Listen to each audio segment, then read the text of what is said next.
بسم اللہ الرحمن الرحیم۔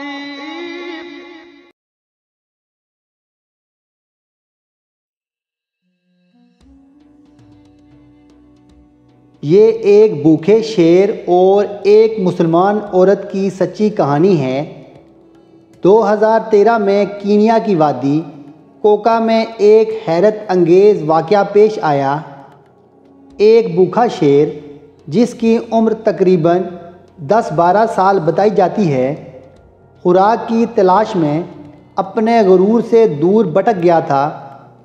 تھکے ہارے اور کمزور شیر نے زینب نامی خانہ بدوش مسلمان عورت کو ٹھوکر ماری۔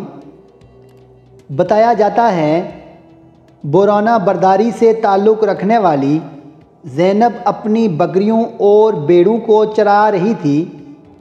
جب اس کا سامنا شیر سے ہوا، ابتدا میں خوفزدہ ہو کر اسے قرآن کی ایک آیت یاد آئی، اور بے شک اللہ تعالیٰ نیک لوگوں کے ساتھ ہے۔ اس نے حفاظت اور رہنمائی کے لیے قرآن کی دعائیں اور آیات پڑھنا شروع کر دی۔ شیر حیرانی سے اس کے قریب آنے لگا، تقریباً اس کی پرسکون آواز کی طرف متوجہ ہوا۔ زینب دعائیں پڑھتی رہی اور شیر اس کے پاس لیٹ گیا۔ بظاہر اس کی باتوں سے محصور تھا۔ اس کے بعد اس نے اپنے اہل عیال کو آہستہ آہستہ بلانا شروع کر دیا، اور شیر نے اپنی آنکھیں بند کر لیں۔ ایسا لگتا تھا کہ شیر آرام کر رہا ہے۔ کئی گھنٹوں تک زینب اور شیر ساتھ رہے۔ شیر کبھی کبھار اپنی آنکھیں کھول کر اسے دیکھنے لگا۔ آخر کار شیر اٹھا، خود کو ہلا کر اور زینب کو بغیر کسی نقصان کے وہاں سے چلا گیا۔ اس غیر معمولی تصادم کو مقامی چرواہوں نے دیکھا، جو عورت کی بہادری اور شیر کے غیر معمولی رویے سے حیران رہ گئے۔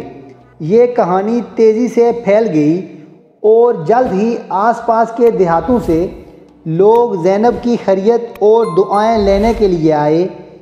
یہ قابل ذکر واقعہ خطرے اور غیر یقینی صورتحال میں بھی ایمان، ہمدردی اور مہربانی کی طاقت کو اجاگر کرتا ہے۔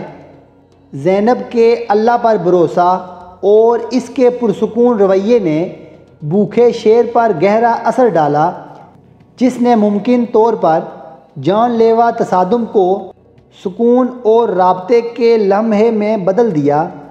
اس کہانی کو کینیا اور اس سے آگے میں بڑے پیمانے پر شیئر اور منایا گیا، جس نے بہت سے لوگوں کو امن، ہمت اور ایمان کی تبدیلی کی طاقت کے پیغام سے متاثر کیا۔ آج کی ہماری ویڈیو کا اختتام ہوتا ہے۔ اگر ہماری ویڈیو آپ کو اچھی لگ رہی ہیں تو پلیز ہمارے چینل کو لائک، سبسکرائب، شیئر اور کمنٹ ضرور کیجیے، تاکہ اس طرح کی اچھی معلوماتی ویڈیو میں آپ کے لیے ہر روز لاتا رہوں۔ السلام علیکم ورحمۃ اللہ وبرکاتہ۔